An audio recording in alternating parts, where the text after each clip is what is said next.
This is Arkon Solari's heavy coverage armor. He already bought the cod plate ahead of time. It was mild stainless steel one and mild bicep plates.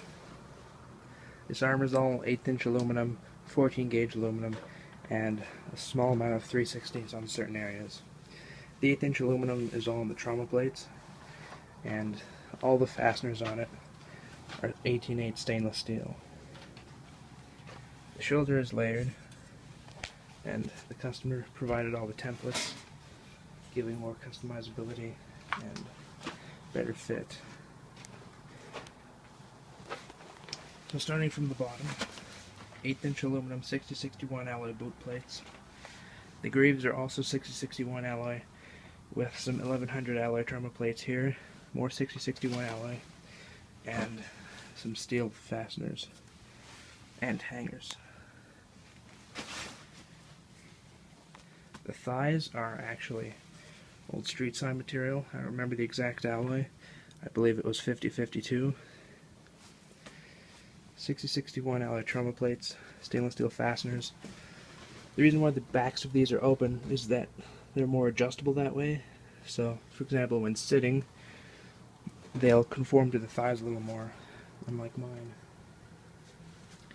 And then there's also the gauntlets.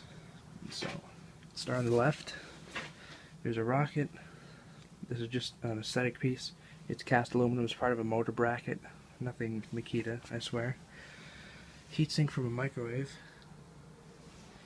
And then rotating gattling gun.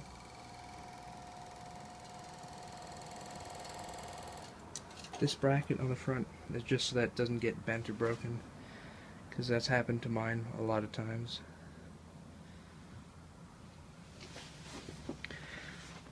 For the missile, this front part is from a remote control hovercraft.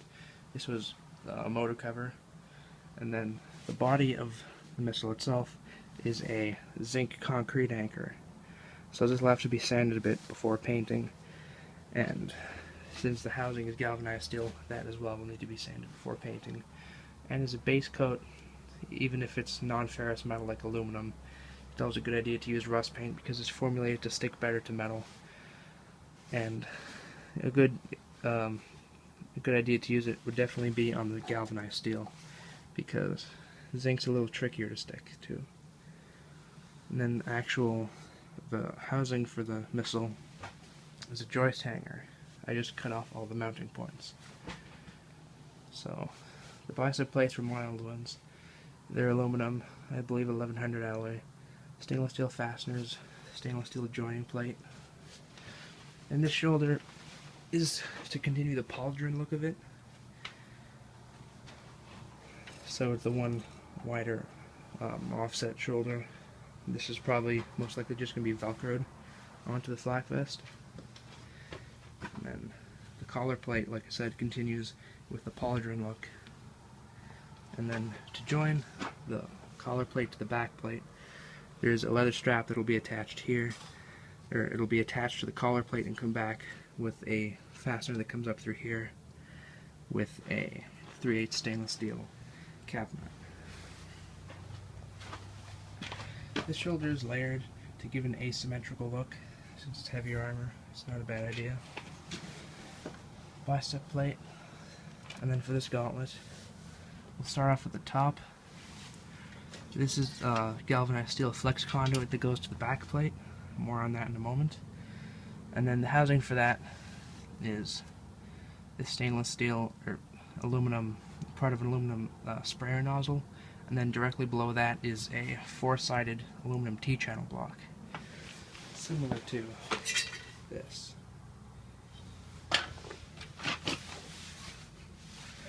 Now below that, where it's attached to, is a scomp, basically what R2 uses to open doors and such.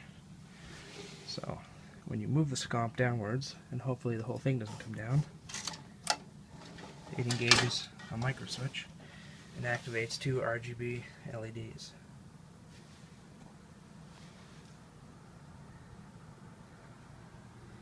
The scomp is a piece of steel. I made him a metals class last year. It was originally part of a hammer handle but whoever made it failed, obviously, because it was in the scrap bin. And then I altered it a little bit on the lathe so it's less recognizable, a bit more like a scomp.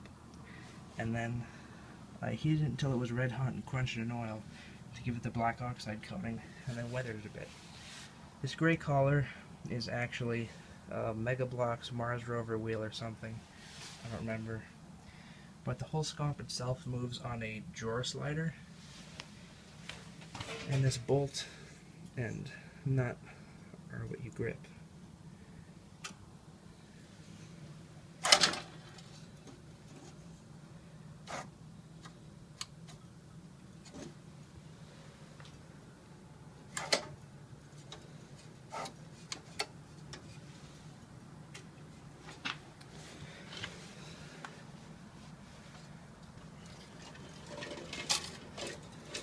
Back to the front, there is the comm unit, which also came off of my current gauntlets. I replaced them with a disruptor cannon. So, this has the 5 rocker switches in it, and what these do is the first one is for the main power to these lights and the back plate. Blue as in shielded, and we have green as in non-shielded, but in good health. And we have red, as in, well, you're screwed. So, you can actually, since these are RGB LEDs, you can actually do a combination of colors. At least there's a bit of combining for the blue to make a blue-green, but that's not really necessary. So there's RGB, just keep it on blue, and then there is the holo projector. There's a blue-green LED already in here, and then there's a milky blue bezel with a RGB LED, however the red doesn't show, so it works fine with that. And since these two are off their same power source, this one flashes as this one draws different voltage.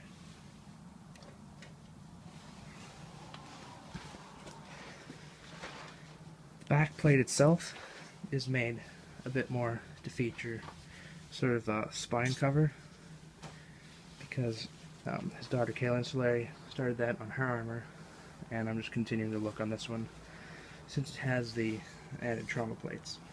These are actually 832 carriage screws. They're normal zinc-plated steel, but I couldn't find any stainless that size.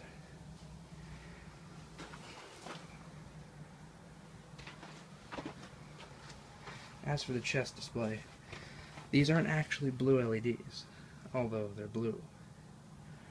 Those are blue LEDs. There's quite a difference. See, these are more of a cobalt blue, and that's achieved by shining UV LEDs through a white phosphorescent filter, and that lights up blue. But the blue is more of a whitish gray, because it's not actually a blue LED. It's a lot like if you take a UV laser and shine it at a piece of paper. 2 different colors.